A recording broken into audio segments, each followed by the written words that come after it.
Hello everyone. I put out a YouTube post asking for your hot takes and we got over 1,000 comments on that post. Today I'm giving my thoughts on the 10 takes that got the most likes, the ones people most wanted to see me review. I'll be looking at this primarily through the lens of competitive singles as that is my area of expertise, but if you're a doubles player, please leave your thoughts on these hot takes in the comments. I'm always curious to see how well these takes translate across such different metagames. Alright, getting right into it, first up is a take from Sword and Mace, who says Corrosion should let poison types do super effective damage to steel types in addition to being able to use Toxic on them. Alright, so Corrosion currently allows a Pokemon to poison or badly poison foes regardless of typing. So you can use Toxic on a Steel type, you can use Toxic on a Poison type, and it will work. If you use Sludge Bomb with a Corrosion Pokemon, you have a 30% chance to poison a Poison type that you're hitting. However, if you use Sludge Bomb on a Steel type, it will do nothing. The Steel type is immune. The ability allows you to inflict poison regardless of typing, but it does not allow you to inflict damage regardless of typing. Sword and Mace wants to change that and not just allow it to hit steel types, but be super effective. Now, I've got to admit, I love this idea. I generally dislike predicting. I want to build my teams in such a way that I don't have to predict and I can just consistently win by picking good options and making good decisions. So I love spamming powerful moves with no immunities like Moonblast, Knockoff, Ice Beam, that kind of thing. So the idea of clicking Sludge Bomb and knowing absolutely nothing is comfortable switching in sounds amazing. However, I am self-aware enough to know that this is not a good idea. I have to disagree with this hot take. We do not need a 90 base power move with no immunities, hitting steel types, the best defensive type in the game, and the most common counter to poison for super effective damage. This would be a nightmare to build for. That 30% poison chance is massive too, because it means not even poison types are comfortable switching in. Even if Corrosion was changed to just be neutral effective against Steel, I still think this would be a problem and make Corrosion a nightmare to deal with. Even if Steel resisted, I'd be on the fence about whether this is a good idea, but probably still leaning towards no. This is not a good hot take. Only two fully evolved Pokemon get Corrosion, Salazzle and Glamora, and if this ability was just limited to Salazzle, I could get behind this take. I could agree with it. Salazzle already has fire moves to hit steel types, so it wasn't a major answer for Salazzle anyway, and it's a super frail Pokemon. But Glamora, that would be super toxic in every sense. It's fairly bulky, decently fast, 130 base special attack. Choice Scarf and Choice Spec sets would be clicking Sludge Bomb over and over, and there would be very few answers. Now, there are answers. Gliscor with Poison Heal, Garganacl with Purifying Salt, Blissey with Natural Cure, Rest Ting Lu is kind of an answer. Covert Cloak is there to stop secondary effects, so you could put that on poison types and ground types. So it's not like there's no solution, but this is just another pressure on the team builder we really don't need, and the answers are very limited, even if they exist. As much as this idea appeals to me, it's not a good one.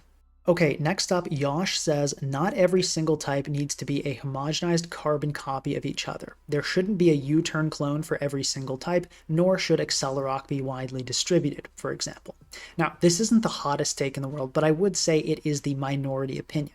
I do videos where I analyze potential buffs, and a lot of buffs people suggest are about giving Pokemon moves that aren't widely distributed, or adding a sort of move that another type has, like making a fire type version of Sucker Punch, that kind of thing. And this is happening in the games to some extent. We got a water type version of U-turn with Flip Turn in Sword and Shield. We got a special electric type Sucker Punch with Thunderclap in Scarlet and Violet. We also got a ground type Close Combat with Headlong Rush. And I absolutely get why players want this to happen. They want buffs. Nobody looks at their favorite Pokemon, say Mamoswine, and says, you know what, Mamoswine, you're good right where you're at. Let's just nerf 100 Pokemon so you become better, relatively speaking. No, they want Mamoswine to get Headlong Rush. They want it to get Glacial Lance. They want it to get an Ice-type version of Extreme Speed. Is this a good idea, though? I would say no. I agree with this hot take. Preserving the unique strength of types and of rarely distributed moves is a good thing. To look at the example Yosh gave, U-turn is the exact type of move we do not want everywhere. Pivoting moves are incredibly powerful in singles, especially where you only have one Pokemon on the field to worry about, so you can switch into a great counter, and you don't really have to worry about your pivoting move being blocked by Protect, since almost nothing runs that. These moves are really, really good, particularly the damaging pivoting moves, U-turn, Flip Turn, and Volt Switch. U-turn is the worst of these, I'd say, although undoubtedly the most used due to its high distribution. It's 70 base power, not bad, but it's a bug-type attack, so resisted by a lot, and it makes contact, so you've got to worry about that. Flip Turn being water-type is a lot better, but it's weaker at 60 base power. It also makes contact, and there are several water-absorbing abilities that can block it. Volt Switch is what I'd say is the best of these three. 70 base power, non-contact, and on a pretty good offensive type, but it has the major limitation of being stopped by ground types. These moves all have big limitations. If we have a ghost type damaging pivoting move, a dark type damaging pivoting move, fairy type, ice type, rock type, these would all be disasters. They'd be way too good. Slap on a choice band or choice specs, deal a ton of damage on the way out, and switch into a counter. Even Volt Switch, with that limitation of being blocked by ground types completely, is metagame defining. Almost every team needs a ground type. Why? Why can't a grass type or dragon type work to resist electric? It's because of Volt Switch. You can't just resist it, you need to stop it, or your team will get destroyed if you face a powerful, or even not that powerful, Volt Switch user. And I don't have a problem with that. I like that Volt Switch is so powerful and such a great tool for electric types, but I don't want to see that everywhere. Now, of course, some moves getting their own version of another type's moves is fine. I have no problem with Headlong Rush. If we get a Steel-type version of Moonblast, cool, no problem with that. Special Steel types have long suffered with Flash Cannon, they deserve a little help. But I don't want to see Stealth Rock of other types. I don't want to see a ton of pivoting moves. I don't want to see a ton of priority moves. Let's allow types to have the things they're good at. That makes the game more interesting. Now, the second part of this take was about distribution, and I want to address that after reading this next take, which is very similar. Raiden Chan says, reduced move pools are good for the game. It didn't make sense that every mon under the sun got toxic, and now the few toxic users have a niche. Sticky Web is balanced because of limited distribution. I'd like to see the same thing happen for spikes, rocks, knockoff, maybe even earthquake and rock slide. Yosh gave the example of Accelerock as something they didn't want to see a bunch of rock types get.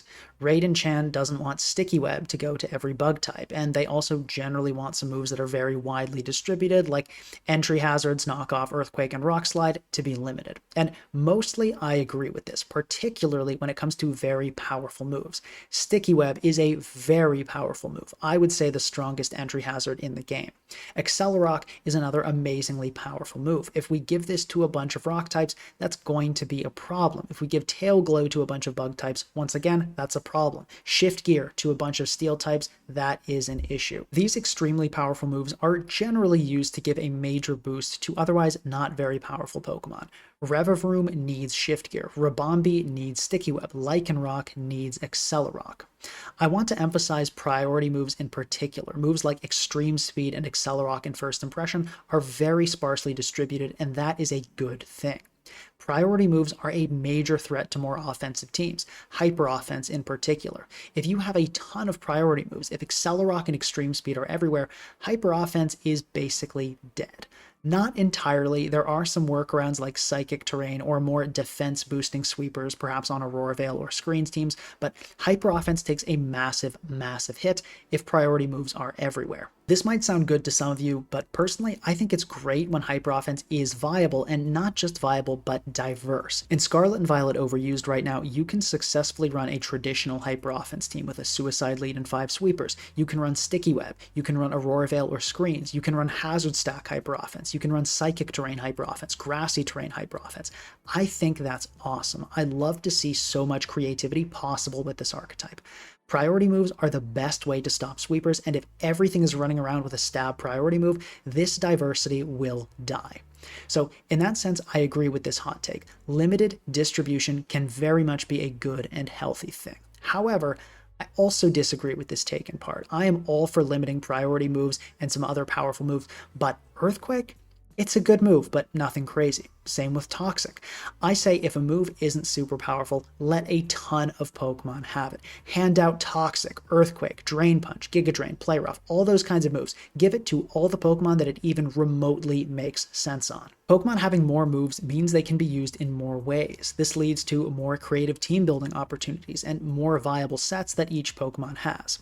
Heal Bell is a great example of this. In Sword and Shield, it was very widely distributed, as was Aromatherapy. It's not a great move, but it fit really well on some Pokemon. Umbreon was a great user, particularly with Synchronize, so it could status a Pokemon that statused it, then heal it off. Lantern also used Heal Bell very well. That gave it a niche. Some Dragonite would even run it, and it enabled other team members. You could use a lot of contact moves on your team without fearing Zapdos or Moltres as much. In Scarlet and Violet, Heal Bell is now only learned by the Blissey line and Chimecho, and this just makes the tier worse. A few Pokemon lost niches, and some cool ideas died before they could ever be built. And this same thing can be observed with Toxic and other moves that were cut. So I say, if the move isn't super powerful, give it out like candy on Halloween. If it is very powerful, absolutely restrict it, especially if it's currently only on Pokemon that really need that move to be good. Now, speaking of Halloween, this next take is from Mimikyu Detective, who says, type-changing moves like Trick or Treat, Forest Curse, and Soak could be meta-defining and strong if better understood and available to more Pokemon instead of signature moves. Just so we're clear on how this works, these are all moves that change the target's type. Trick or Treat adds the ghost type to your opponent. So if you use it on a Charizard, it is now a fire, flying, and ghost type. If you use it on a ghost type, it fails. You can't make it a double ghost type. Forest Curse is the same thing, except it adds a grass type. Soak is different though. It changes the target to a pure water type. You overwrite their previous type completely. This means they lose stab on all non-water attacks. Even on a Pokemon that's already a water type, like a Keldeo, if you use Soak, now it is pure water type instead of water fighting. Now, all of these type changes are reset once that target switches out, and it should be noted that none of these moves can alter the type of a terastallized Pokemon. Okay, so Mimikyu Detective thinks that these moves could be metagame defining, and that is a big word. Stealth Rock is metagame defining. Volt Switch is metagame defining. Trick or Treat? Could that be metagame defining? Well, Mimikyu Detective thinks so if the moves were better understood and more available. I think they are absolutely dead wrong. First of all, let's get something straight. Soak is by far the best of these moves. It overwrites the opponent's type completely and removes stab. It removes immunities the target may have had before. It actually does a lot. Trick or Treat and Forest Curse are really only helpful so you can hit the target with super effective attacks.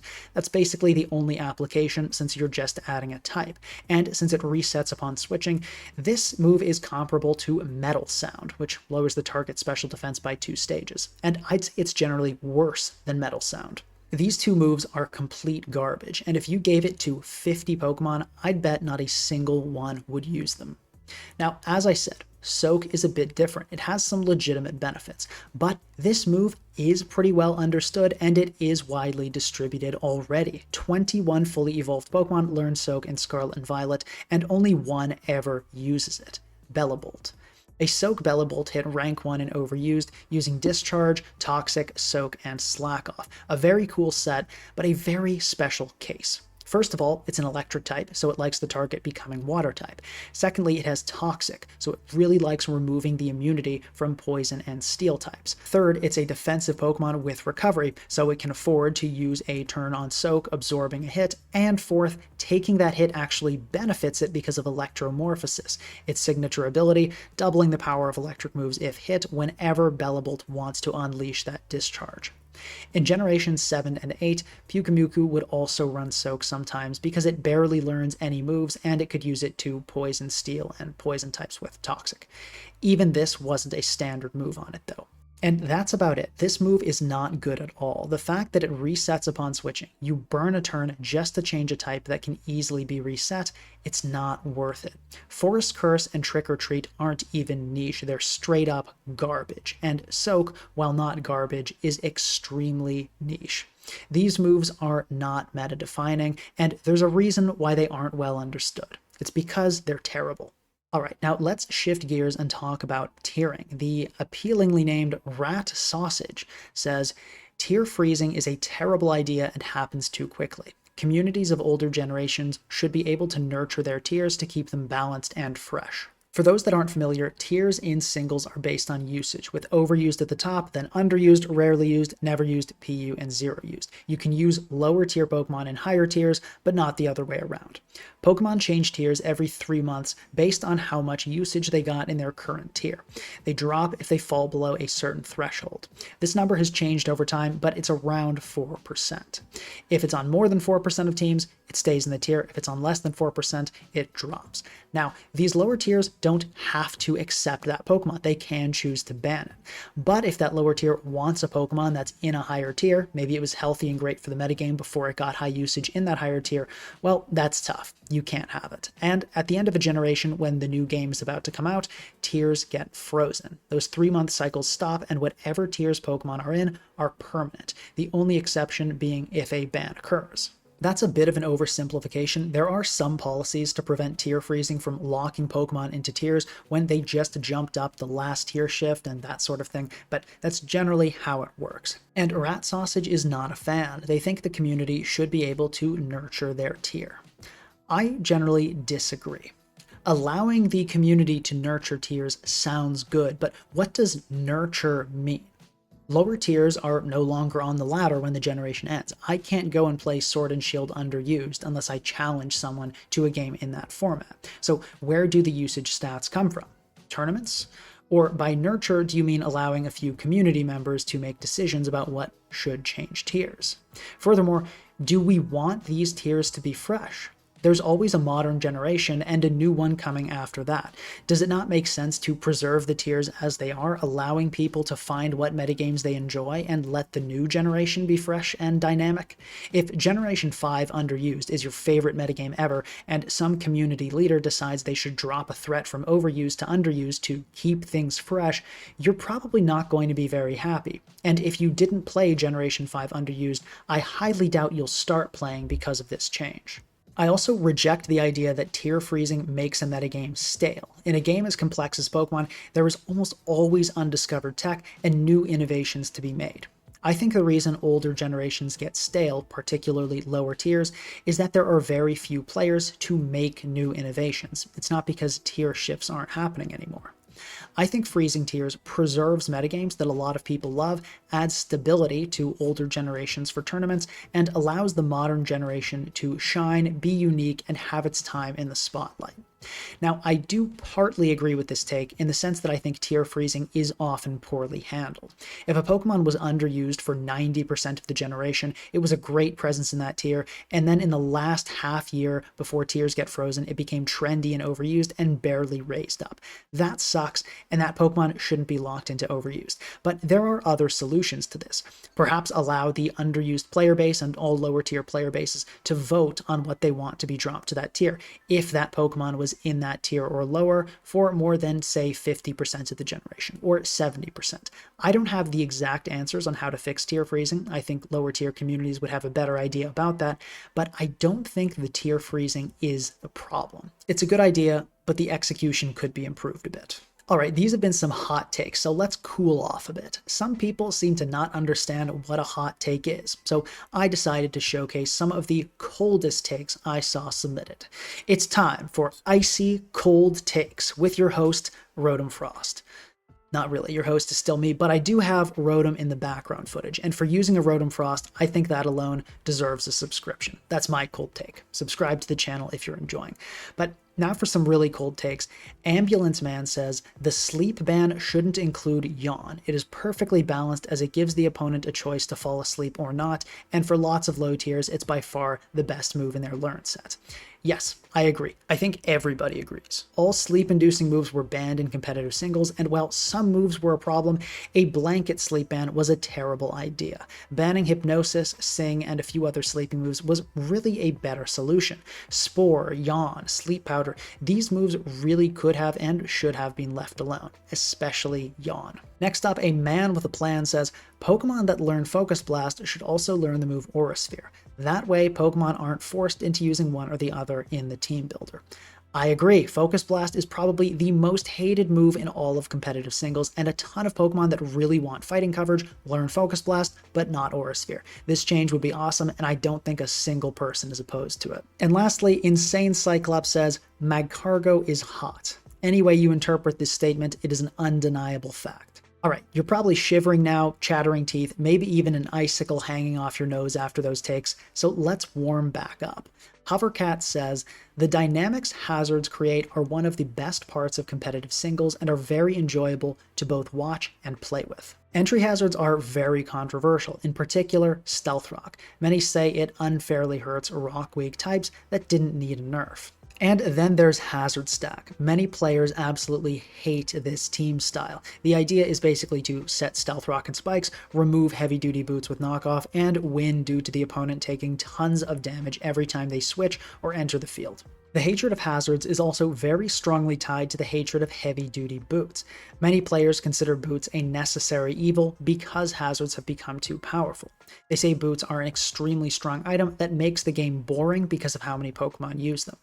But Hovercat is saying, no, hazards are good and this dynamic is fun. And I completely agree. While I understand disliking hazards, I don't think there's anything unhealthy about them. First of all, there's lots of counterplay. Less so in Scarlet and Violet than in the past, thanks to Gholdengo blocking Defog, but there's Weezing to bypass that, we've got more Rapid Spinners, we've got Magic Bounce Hatterene, Court Change Cinderace, even Tidy Up Mousehold. Hazards are better in Scarlet and Violet than ever before, but I don't find them unmanageable. You'll also notice that Hazard Stack is not the dominant archetype in the current overused metagame. It has been in the past, but as people learn to utilize offensive threats more effectively, we've seen a shift away from this past supremacy of Hazard Stack. It's still good, but it's not everywhere. And as for heavy-duty boots, we also see a movement away from this. Players want to use powerful items that do something. They want choice specs, Rocky Helmet, leftovers. They'd rather run hazard control and use actually strong items than no hazard control and a bunch of heavy-duty boots, in most cases. It's a good item for sure, and you can slap it on almost any Pokemon and it will be okay, but it will rarely be the best item. But hazards aren't just not unhealthy. I think they are very good for the metagame. It does add an additional skill to play around them, know when to set hazards, when not to, and prioritize attacking instead. It also creates a fun team style. Hazard Stack teams are very diverse, and there are lots of ways to build it and lots of viable abusers all across the spectrum of archetypes. Every archetype from Stall to Hyper Offense can be Hazard Stack, and I think it's great when a metagame has a lot of diversity. Stall would also be nearly impossible to break without entry hazards, Stealth Rock in particular. I'm not saying that this is a strictly positive thing, that depends on whether or not you like Stall, but Stall is easily the most hated archetype, so it's odd that so many people hate hazards when it's crucial for taking down the most hated archetype. I will absolutely concede that hazards can be lame. Sometimes your opponent has hazards that just completely shut your team down. Say you have a Hatterene and Great Tusk on your team, and your opponent pulls up with a Mold Breaker Tinkaton, Hisuian Samurott, and a Sinistra. That sucks. That matchup is probably unwinnable, and despite preparing well for hazards, you're about to get destroyed by them. But this is rare and not an issue exclusive to Hazard Stack. One-sided unwinnable matchups are pretty lame, but they can happen with any archetype. So yes, I agree with this take. Hazards are good, it's generally a skillful and enjoyable dynamic, and it adds a lot of diversity to the tier. The next hot take is from BBQ God, who says, power creep keeps the game new and interesting. I like having a shiny new toy to play with each gen, and I want drastic meta changes, so I'm not using the same core of mons I already have before. I like the rush of using cool new abilities and taking advantage of massive base stats. I don't feel like staying in the past for an appeal to nostalgia. Power creep is something that players in the competitive Pokemon community have been complaining about for a long time. The idea that as new Pokemon are added, the game just gets more and more overpowered until your favorite Pokemon from just a couple generations ago is completely unusable and outclassed. And many say that this issue can only get worse. After all, you want people to be excited for the new games, and Nintendo knows that people like powerful new Pokemon, powerful new abilities. Few people will be excited for a less powerful group of Pokemon. But BBQ God is saying, no, I actually like this. I think it's good for the game. And I completely agree. I think new Pokemon should be powerful, and we should get the chance to use them and see them thrive. We're also seeing a new trend of creating very powerful Pokemon and then nerfing them a bit, but not destroying them in future generations. The Tapu's terrains went from 1.5 times to 1.3 times multipliers. Zacian and Zamazenta now get an attack or defense boost only on their first entrance instead of every time. Gems were absolutely insane. If you want to talk about power creep, that's all the way back in Generation 5, and those were disgusting. Hyper offense teams could spam as many gems as they wanted, and they were way more powerful than using Terra on your stab type is now. Now the only gem in the game is the normal gem, and it only gives a 1.3 times boost instead of the former 1.5 times boost. And this trend will probably continue. Maybe in Wind and Waves, we'll see the booster energy give Paradox Pokemon a 1.2 times boost instead of 1.3. New Pokemon get their time in the sun, they get a little nerf, and they're still good, but they're not too much. This seems great. This is a good balance, and plenty of old Pokemon still manage to be good in the current metagame, especially if you're creative. But even if you just look at the standard metagame, Zapdos is still good, Latios is still good, Dragonite is better than ever. A lot of Pokemon that used to be viable and overused aren't anymore, but is that a problem? I don't want every generation of overused to just look like the last one with 1 or 2 new Pokemon. Now, of course, if power creep goes overboard and only new Pokemon are viable, obviously this is bad. But I think the balancing has been quite good so far. I'd say people underestimate how willing Nintendo is to make terrible new Pokemon. There was so much hype around Galarian Slowbro and Shell Sidearm. Turns out the stat distribution was terrible, and this new signature move was basically just a worse Sludge Bomb. Or, more recently, all of the new Mega Evolutions getting their abilities. Everyone had insane predictions about what ridiculous new abilities all of these Mega Evolutions would get, and we got Stalwart Mega Skarmory, the poor thing. The idea that the game gets more powerful with each generation is generally true. We are on a positive slope, but not by much. Particularly with not including the national decks in every game and the pattern of nerfs we're seeing, I don't think the power creep is nearly as big of a problem as people say. And the power creep we do see, I think it's good. The next hot take is also related to power creep. Joshua Pineda says, defensive power creep ain't keeping up with offensive power creep at the moment. Now, this is not a tremendously hot take, but I put it on here because I disagree. First reason being, I think Terra has helped a lot of offensive Pokemon seem stronger than they truly are. Terra Fairy Moonblast from Enamorus is insanely strong, but once it loses that resource, it's not going to be nearly as threatening. Same goes for a lot of Pokemon that got banned from overused, like Espathra, Volcarona, Regieleki. Then there's also the nerfing issue. As I said, we've seen a pattern of offensive threats like the Tapus being nerfed. This same thing is not happening with defensive Pokemon. Scarlet and Violet introduced Ting-Lu, an absolutely insanely bulky Pokemon, as well as giving us Dondozo, Clodsire, and Skeledirge, the strongest unaware Pokemon of all time. Major roadblocks to set up. Also, new additions like Garganacl and Pecharunt are extremely potent walls. Now, you might say, well, what about new additions like Qianpao and Chi-Yu? And yes, crazy strong Pokemon for sure, but how good is Qianpao without Terra Dark, or Chi-Yu without Terra Fire? Still good for sure, but not as. These offensive Pokemon aren't going to be as powerful next generation, but I bet Dondozo is going to stay just as bulky. I'm not saying that defensive power creep is outpacing offensive power creep. I'd say they're pretty close, and it's mostly being kept balanced. We've gotten some crazy walls this generation, and some even crazier sweepers and breakers, I'll admit, but the next generation may very well make defensive Pokemon stronger than ever when game mechanics change. Before we move on to the next hot take, if you want to be featured in the next reviewing hot takes video, leave your take in the comments. And if you see a hot take that you want me to review, leave a like on it so I know what interests you. All right, next up, Layla37 says, all non-sleep status moves should work like Toxic. Fire types can't miss Will-O-Wisp, electric types can't miss Thunderwave, grass types can't miss Leech Seed. So for those that don't know, Toxic is a 90% accurate move, but when used by poison types, it's 100% accurate. Layla wants to apply this to Thunderwave with electric types, Will-O-Wisp with fire types, and Leech Seed for grass types. Mostly, I agree. I'm totally down with Thunderwave and Will-O-Wisp. Leech Seed is kind of the odd one out here, especially since it's almost exclusively learned by grass types, but in general, I agree that accuracy is a horrible way of balancing moves, and I think these types deserve some benefit from using this move of their own type. Tons of non-electric types are using Thunderwave. Not as many non-fire types are using Will-O-Wisp, but there are still a lot that learn it. In general, any excuse I can get to remove inaccuracy, I will take it. I'm not saying RNG as a whole is a bad thing, and managing probability is a very real skill, but accuracy is sometimes impossible to play around.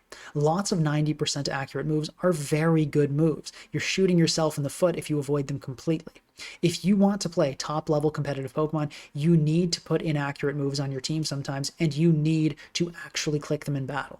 The argument of, oh, well, you chose to run this move knowing it would miss sometimes, just run 100 accuracy moves if you can't handle it, is a terrible argument. If you're a serious player, you need to use these moves. So whenever accuracy can be eliminated as a factor, I am on board. And this is a very sensible place to do it. It's already been done with Toxic. Let's give electric types and fire types a little buff. These aren't top tier types, and it would be a nice change. This next take continues on the topic of accuracy. That guy Thomas says, while I think that Pokemon wouldn't be the same game without accuracy RNG, I think it's stupid when a move that already has a drawback also has less than 100% accuracy, such as Draco Meteor, Poltergeist, Ice Hammer, etc. As I'm sure you wouldn't be surprised to hear, I completely agree. Once again, any opportunity I can get to remove inaccuracy, I will take, particularly on these moves with drawbacks. Not working on itemless Pokemon is a huge drawback for Poltergeist. I think that's enough. Draco Meteor dropping special attack by 2 stages, that's a big downside. I don't think these moves need 90 accuracy to be balanced, as if that was an effective balancing method to begin with. I've heard a pro-RNG argument where people say they like moves missing because it adds variety to the game, it adds spice, it adds risk, it makes comebacks more likely. They say, if you don't want RNG, go play chess. I think this argument sucks. There are so many ways that Pokemon is already interesting, and there are so many ways a comeback can happen without missing.